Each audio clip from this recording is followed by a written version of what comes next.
Buenos días a todos, soy Javier Peñapoza, vuestro profesor del ámbito científico-tecnológico del curso de grado en ESO de nivel 2 y vengo a presentaros la quinta clase virtual de esta segunda evaluación del curso académico 2015-2016 o su equivalente clase virtual, su equivalente decimocuarta clase virtual desde que comenzáramos el curso en octubre de 2015. En esta clase virtual que nos ocupa esta semana vamos a terminar con los temas de esta segunda evaluación y por tanto veremos la última parte del tema 1 del bloque temático 2 de la asignatura de tecnología, titulado Materiales pétreos y prácticos, el tema 6 del bloque temático 3 de la asignatura de matemáticas, cálculo de áreas y volúmenes, y la segunda parte del tema 1 del bloque temático 5 de la asignatura de ciencias naturales, recursos, contaminación y residuos. Para ello se ha preparado una presentación PowerPoint donde os iré mencionando cuáles son los puntos más importantes de cada uno de estos temas.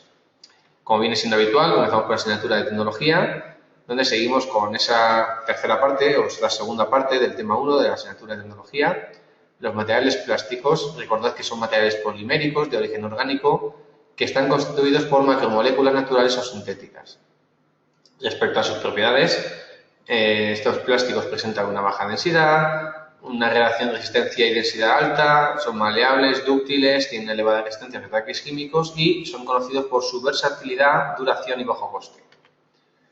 Se pueden clasificar según la combinación de sus cualidades y su precio. Por un lado podemos tener polímeros técnicos o de ingeniería que conservan sus propiedades a unas temperaturas entre los 0 y los 100 grados centígrados y polímeros especiales que presentan una resistencia mecánica aún más alta. También en función de su estructura podemos clasificar los plásticos como termoplásticos, plásticos termoestables o elastómeros. Y respecto a sus aplicaciones, pues los plásticos se utilizan para envases, embalajes de plástico, en la construcción, en transporte y telecomunicaciones, en la medicina, en la electrónica, en la agricultura, o sea que como podéis observar es un material que está muy extendido en su uso diario. Respecto a las técnicas básicas para el trabajo con plásticos, pues la materia prima para la obtención de plásticos suele estar en forma de bolitas o ranza.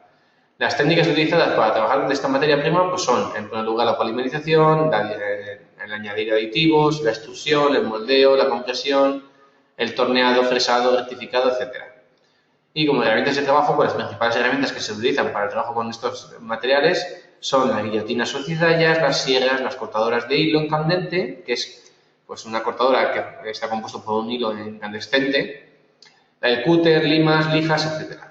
Respecto al impacto medioambiental, una de las mayores preocupaciones de la dependencia de los plásticos es que la naturaleza no es capaz de descomponerlos fácilmente. Las alternativas que apoya al sector del plástico están el reciclado mecánico, el reciclado químico y la recuperación energética. Con esto daríamos por finalizado este tema de la asignatura de tecnología y pasamos ahora a la asignatura de matemáticas, donde vamos a ver el tema 6. Para poder resolver los problemas de geometría, existe una serie de pasos muy importantes a seguir. En primer lugar, leer detenidamente el enunciado para saber qué es lo que se nos está pidiendo. En segundo lugar, realizar un dibujo de la figura o cuerpo geométrico en cuestión. Fijarnos, en tercer lugar, en la fórmula del área o del volumen, qué datos tienes y qué datos nos hacen falta. En ocasiones, necesitamos saber la longitud del lado y el enunciado nos da el perímetro. Tal como sabemos que el perímetro es igual a la suma de todos sus lados, podremos conseguir la longitud de un lado si dividimos ese perímetro entre el número de lados que tiene el polígono. Por lo tanto, en este caso, sabiendo el perímetro, calcular la longitud del lado es un procedimiento inmediato. O sea, es decir, se puede realizar sin necesidad de ningún dato más. Por último, tendremos que sustituir los datos que conocemos en la fórmula, teniendo en cuenta que deben tener las mismas unidades. Bueno, pues dando por finalizado ese tema de la asignatura de matemáticas, vamos a pasar a tratar la última parte del tema 1 de la asignatura de ciencias naturales, donde vamos a seguir viendo dicho tema hablando acerca de la contaminación. En este caso vamos a centrarnos en la contaminación del aire, que consistiría en la presencia en el aire de materias o formas de energía que implican riesgo, daños o molestias. Las fuentes de contaminación del aire pueden proceder a través de causas naturales que no se pueden evitar, o por el ser humano, que serían lo conocidas como fuentes antrópicas.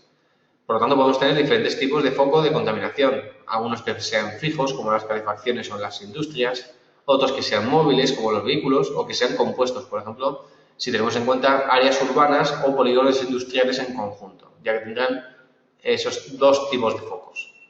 Respecto a los principales contaminantes del aire, pues podemos tener, por un lado, los químicos, que serían sustancias químicas como el monóxido, dióxido de carbono, los hidrocarburos o los óxidos de nitrógeno, y también podemos tener los físicos, que serían diferentes formas de energía, por ejemplo, las acústicas, térmicas o las radiaciones. Respecto a los residuos y la gestión, los residuos se definen como los sobrantes de las actividades humanas y se pueden clasificar en tres grupos, o de tres formas, mejor dicho. En primer lugar, se pueden clasificar según su estado físico, obteniendo residuos sólidos, líquidos o gaseosos. Según su procedencia, podemos tener sólidos urbanos o sólidos industriales, sólidos agrícolas o sólidos sanitarios. Y si los estudiamos según su peligrosidad, podemos tener sólidos tóxicos y peligrosos, radiactivos o inertes. También en este punto, pues tenemos la regla de las 3 R's, que es una regla muy importante, que lo único que dice son 3 palabras que empiezan por esa misma letra y que nos hace ver la importancia acerca de la gestión de los residuos, ¿vale? Estas 3 palabras serían reducir, reutilizar y reciclar. En primer lugar, reducir, ya que si reducimos el problema, habrá que solucionar menos. En segundo lugar, reutilizar, porque la reutilización de un material u objeto puede implicar darle una segunda vida útil. Y en tercer lugar, reciclar, ya que podremos transformar residuos dentro de un proceso de producción en un material nuevo y un material nuevamente útil. Con esto daríamos por finalizada esta quinta clase virtual de esta segunda evaluación, o esta 14ª clase virtual desde que empezamos el curso académico 2015-2016 en octubre del año pasado. Espero que os haya servido de ayuda para poder identificar cuáles son los puntos más importantes de estos últimos temas de la segunda evaluación, y recordad que si tenéis cualquier duda, pues podéis consultarme a través del correo electrónico, a través del campus virtual o llamándome por teléfono en el horario que aparece publicado en la web del instituto. Recordad, por otro lado, que con estos temas ya hemos finalizado esta segunda evaluación, pero que la semana que viene os traeré una clase de resumen donde podremos ver los puntos más importantes de esta segunda evaluación. Espero que os haya sido útil y por aquí pues nos veremos en breve para poder ver esa última clase de repaso de esta segunda evaluación. Un saludo y hasta luego.